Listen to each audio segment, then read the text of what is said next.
Braćo, dobrodošli u novi video. Bistro svima koji su trenutno na vodi. Idemo da probamo upraviti pecanje klena na varalicu. Ono moj stari, evo pogledajte kako se izlizao. Seva žgir, leptir trojka, trabuko bravo i poklon od jedne vrlo drage osobe. Prije 3 dana došli smo ponovimo pen legija od 24 grama, 1,80 m. Vrhunska stvarčica trenutno u mojoj ruci. Znači, samo sam zabacio jedno, mali klen je uhvaćen. Na ovom malom brzačiću. A sad idemo da zabacimo na ozbiljno mjesto pa da vidimo, da ponovimo ovog lepotana.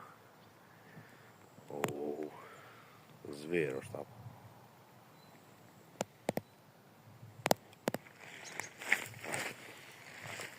Vidimo se za koji dni. Evo, gledajte. Seva žgir. Aha, ga je...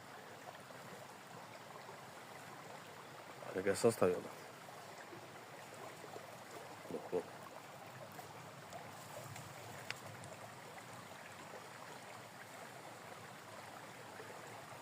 Bože.